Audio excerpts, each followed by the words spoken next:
प्रवीण शर्मा जी। राधे राधे राधे महाराज जी।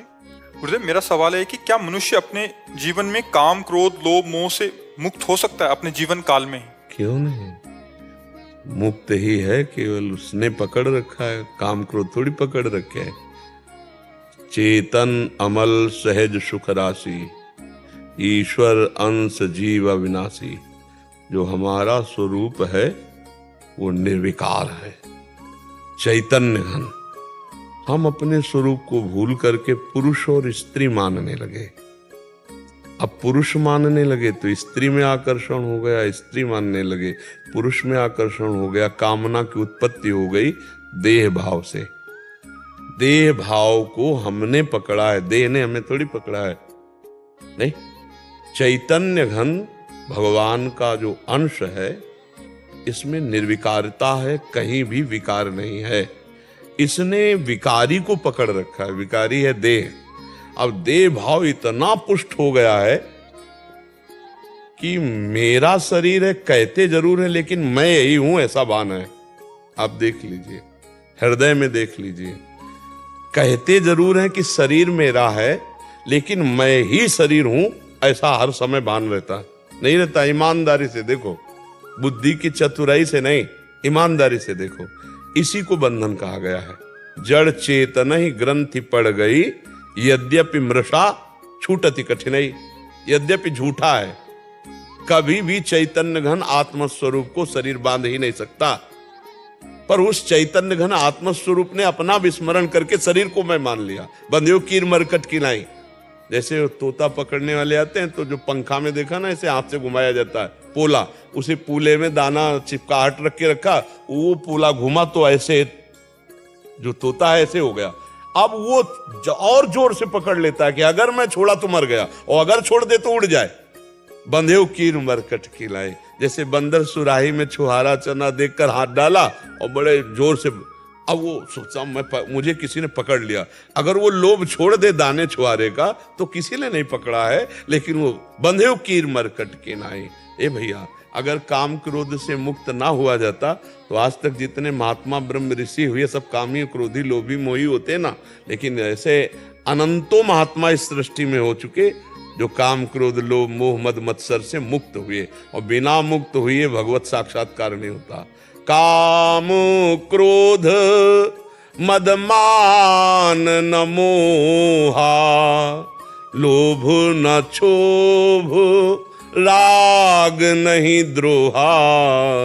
जिनके कपट दंभ नहीं माया, तिनके हृदय बसहु रघुराया। महर्षि वाल्मीकि जी महाराज भगवान श्री राम को कहते, जिनके काम क्रोध लोभ मोह मद मत्सर ये नहीं है, जो आपको बहुत प्यार करते, निरंतर आपका भजन करते, हे नाथ आप उनके हृदय में विराजमान हो। तो अगर काम क्रोध ना मिटाया जा सकता तो ये बात कहीं नहीं जा सकती थी। काम क्रोध आदि जितने हैं ये देहाभिमान रूपी महल में रहते हैं। जो अहम है, मैं शुद्ध मैं ब्रह्म है, और मैं के आगे जो कुछ लग गया वो सब फंसा हुआ है। मैं विद्वान में, धनवान में, कुलवान में, रूपवान में, जवान, जो भी लग जाए मैं के आगे वो फंसा हुआ है, माया युक्त है। और जो शुद्ध मैं है वो भगवत ब्रह्म स्वरूप है। मैं ब्रह्म है, मैं शुद्ध ब्रह्म है। मैं के आगे जो मैं पुरुष, मैं स्त्री, मैं अमुक, मैं अमुक, वो फंसा हुआ है। बस इसी फंसाव को अगर काट दे तो निर्विकार हो जाए। मुझे कोई भी वस्तु नहीं चाहिए आनंद के लिए, मैं आनंद स्वरूप हूं। चेतन अमल सहज सुख राशि, सहज सुख राशि। किसी क्रिया से, किसी वस्तु से, किसी व्यक्ति से, किसी स्थान से जो सुख मिलता है वो प्राकृतिक है, वो सुख नहीं, सुख की छाया है, समझ पड़ती नहीं, मेरे गिरधर की माया है, वो सुख नहीं है। सुख तो सच्चिदानंद प्रभु में है, और जीव उसी सुख को भोगने के लिए लालायित होकर देह भाव से भाग रहा है। जब तक देह भाव नहीं छूटेगा तब तक काम विजय नहीं हो सकता, क्रोध विजय नहीं हो सकता। देह राग छूटे, गुरु की आराधना, गुरु के द्वारा दिया हुआ जो उपासना, उसी के प्रभाव से जीव जो देहाभिमान किए हुए वो देहाभिमान का नाश होता है। जब देहाभिमान का नाश हो जाता है तब वो काम क्रोध विजयी हो जाता है।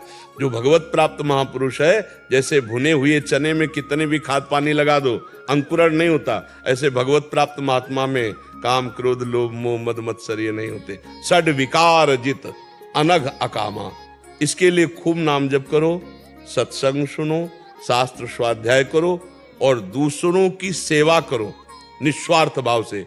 और किसी भी माता बहन की तरफ काम भाव से मत देखो। जो माता बहनों की तरफ काम भोग दृष्टि से देखता है पक्का नरकगामी होगा। त्रिविधम नरकस्येदम द्वारम नाशन मात्मनः कामः क्रोधा तथा लोभा तस्मादेत्रयम् त्यजेत्। ये तीन काम क्रोध लोभ बिल्कुल नरक के द्वार सीधे नरक ले जाते। जो माता बहनों को भोग दृष्टि से देखते हैं ना, पक्का उनकी बुद्धि भ्रष्ट हो जाएगी, बहुत बुरा पतन होगा। जो चाहे आपन कल्याणा सुजस सुमति शुभगति शुभ नाना सो पर नारी लीलार गोसाई तजौ चौथ के चंद किनाई। जैसे चौथ का चंद्रमा देखने पर कलंक लग जाता है, ऐसे माता बहनों को भोग दृष्टि से देखने वाला यहां नहीं सही कहीं ना कहीं फंसा दिया जाएगा। माया उसे ऐसी फंसाएगी जहां से निकल नहीं पाएगा। इसलिए कामादि दोष रहितम कुरु मानुषम, ये भगवान से होता है। भगवान का आश्रय लो, नाम जप करो, सत्संग सुनो, परोपकार की भावना से दूसरे की सेवा करो, हृदय शीतल होने लगेगा। जब हृदय शीतल होता है तब निर्विकारता आती है। जैसे देखो, हमने कई बार कहा कि आप सुंदर सुंदर भोजन बनाओ और स्वयं पाओ, कैसा लगता है? वही भोजन किसी भूखे को पवा दो, फिर देखो कैसा लगता है। हृदय जो शीतल होगा वो परोपकार पर हित सरिस धर्म नहीं भाई, इससे जो लाभ मिलता है, हम जब दूसरों को सुख देने की भावना करने लगते हैं तो हमारा परमार्थ पुष्ट होता है। और जब हम दूसरों से सुख भोगने की लालसा करते हैं तो हमारा परमार्थ नष्ट हो जाता है। इसीलिए हम काम विजयी नहीं हो पा रहे, क्रोध विजयी नहीं हो पा रहे, लोभ विजयी नहीं हो पा रहे, क्योंकि हम नाम जप नहीं कर रहे, हम सत्संग नहीं सुन रहे, हम परोपकार नहीं कर रहे, परहित नहीं कर रहे। इस शरीर से किए हुए पापों का नाश उसी क्षण हो जाता है जब हम निष्काम भाव से किसी असहाय की सेवा करते हैं। कोई असमर्थ है, बीमार है, वृद्ध है, पशु है, पक्षी है, और उसकी हमें सेवा मिल जाए, देखो कितना हृदय शीतल होता है। पर हम तो पाप दृष्टि रखते हैं, दूसरों के प्रति जो दृष्टि जाती है वो केवल स्वसुख वांछा, तो हम काम विजयी कैसे हो सकते हैं? इसलिए नाम जप करो, काम विजयी हुआ जा सकता है। कठिन है, असंभव नहीं, तो विजयी हुआ जा सकता है। हाँ, गुरुजनों की कृपा और भगवान का भरोसा, सब कुछ हो सकता है। और भगवान से विमुख कुछ भी हो, कोई भी हो, कुछ नहीं कर सकता। पतन नाश ही है। शास्त्राभाव अर्जुन हजारों भुजाएं प्राप्त करके और दत्तात्रेय जी महाराज से सिद्धियां प्राप्त कर लिया, लेकिन परोपकार की भावना न रही और जमदग्नि जी का अपराध कर दिया तो काट के फेंक दिया भगवान के अवतार परशुराम जी ने, और 21 बार क्षत्रियों का विनाश किया। दुष्ट राजा जो क्षत्रिय रूप में थे 21 बार विनाश किया। तो बच्चा, भगवान का बल, भगवान का भरोसा और दूसरों की सेवा, दूसरों को सुख पहुंचाने की भावना, इससे बहुत जल्दी काम विजयी हुआ जा सकता है। अपने सुख की वासना ही तो काम है, दूसरों को सुख देना ये भगवत भाव है। अगर हम सुख देवे को चावचित सब सोहित निष्काम, अभी काम शांत होना शुरू हो जाएगा।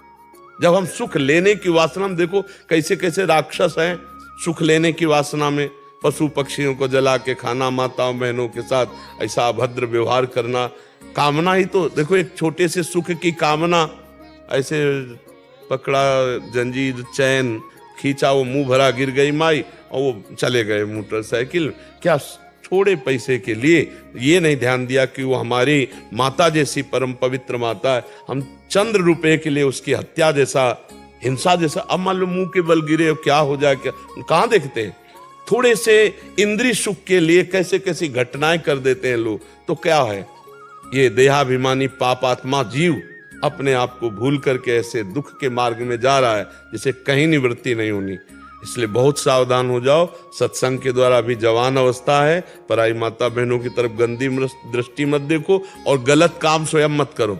मोबाइल रखते हो, हाँ, गलत मोबाइल में देखोगे तो हमारी एक भी बात का फर्क नहीं पड़ेगा आपके ऊपर। मोबाइल में अगर गलत चित्र देखोगे, गलत सीने देखते हो, हाँ, तो बच जाओगे, और अगर देखोगे तो नहीं।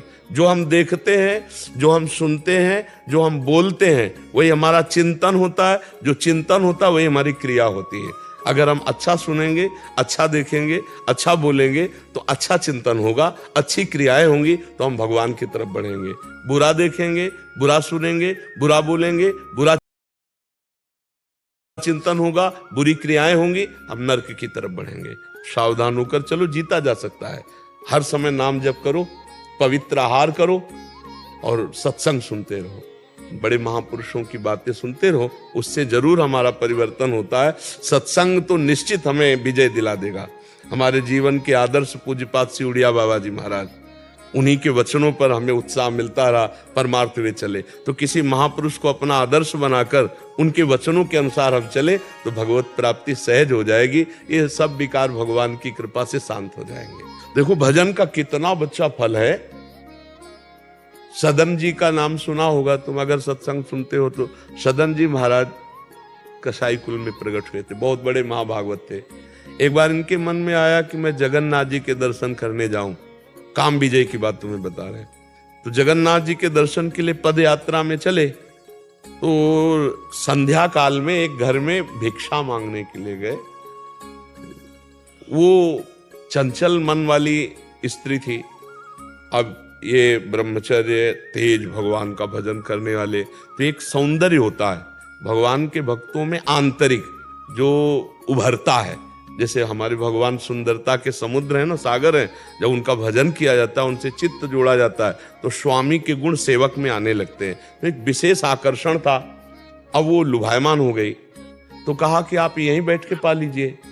अब सरल चित्त संत, सरल चित्त, उनमें तो कोई कपट चल था नहीं, वो बैठ के पा लिए। तो उनका शाम हो रही है, आप यहीं शयन कर लीजिए। स्वीकार कर लिया। अब जब शयन कर लिया घर में और जब उसका पति शयन कर गया तब वो उनके पास आई और अपनी इच्छा प्रकट की। तो उनका तुम बहुत नीच प्रवृत्ति की हो, तुम्हारे पति विराजमान है और तुम ऐसी चेष्टा। तो उसने उसका गलत अर्थ लिया कि मतलब ये डर रहे हैं अगर पति, तो उसने अपने पति की हत्या कर दी। कुआ मदांधो मदना तुरो, सबसे अंधों में अंधा बड़ा कौन है? बोले जिसे काम व्याप्त हो जाए। अब वो काम से व्याकुल नजदीक आई और बोली अब चिंता मत करो, मैं उनको मार आई। अरे बोली दुष्टा, ये हमने कब कहा? हमने ये कहा था जब तेरा पति विराजमान है तो तू ऐसी मतलब चेष्टा क्यों करती? तो उसने कहा आप ज्यादा उपदेश हमें मत करो, आप हाँ बोलते हो या हल्ला मचाऊं, क्योंकि बल है, यही बल है। तो उनका मृत्यु स्वीकार है। देखो काम विजय। अब आप विचार करो, थोड़ा भी अगर प्रवृत्ति में भगवान से विलगता होती, लेकिन उन्होंने कहा मृत्यु स्वीकार कर सकता हूं, गलत नहीं। भूल न दे कुमारक पाऊं, ऊसर बरसई तृण नहीं जामा, संत हृदय जिम उपज न कामा। और उसने हल्ला मचा दिया, लोग एकत्रित हो गए। अब वो मुस्कुरा रहे कि प्रभु आपकी लीला क्या होगी, अब क्या होगी देखा जाएगा। उसने हल्ला मचा दिया, लोग एकत्रित हुए। क्या हुआ क्या हुआ? बोले ये बाबा जी हमारे साथ गलत करना चाहता था तो मेरे पति ने विरोध किया तो मार डाला, पति सैया में पड़े और अब मैं हल्ला मचाकर अपने को बचाने की चेष्टा की। अब समाज तो समाज है, पीट पाट के उनको राजा के सामने राजा ने पूछा तो वो मुस्कुरा रहे थे, क्योंकि वो समझ रहे थे किसी न किसी पाप का फल हमें मिल रहा है, भगवान भुगता रहे। तो उन्होंने कहा जो ये कह रही है आप उसको समझ लीजिए। तो इसका मतलब होता है कि आप स्वीकार करते हैं जैसा ये कह रही। तो उन्होंने कहा कि हम फिर तुम्हें सजा देते हैं। उनका स्वीकार है। कहा दोनों हाथ काट लिए जाए। तो यहां से दोनों हाथ, जय जगन्नाथ, हाथ। अब जगन्नाथ जी भी महाराज अले हाथ कटवाए, जगन्नाथ जी की तरफ चल दिए पैदल। और अंदर इतना अपार आनंद की, क्योंकि गलत नहीं है ना कि मेरे प्रभु का कोई विधान है, कोई पूर्व जन्म का पाप होगा ऐसा। और जब जगन्नाथ जी के पास गए ना, और जो ही प्रणाम मुद्रा में सोई नवीन हाथ जग गए उनके, नवीन हाथ उनके जग गए। तो अब आप विचार करो, हाथ कटवाना, बेइज्जती करवाना स्वीकार था, लेकिन गलत आचरण नहीं किया, है ना काम विजयी। अगर भगवान के भजन में ऐसी ताकत ना होती तो फिर इतने जो चरित्र हैं, जो महात्मा जन है, तो अगर हम सर झुकाकर बात करें, उनके चरणों में वंदना करें, तो जगदम्बा ही सब स्वरूपों में हमें सामर्थ्य देंगी, हमारी बुद्धि पवित्र। अगर हम अम्बा को गलत भाव से देखेंगे तो नष्ट तो हो ही जाएंगे। जननी सम जानो पर नारी, सब माताएं बहनें जगदम्बा का अंश है, ऐसे भाव से देखे। जिससे पाणी ग्रहण हुआ है वो धर्म पूर्वक वहां जो गृहस्थी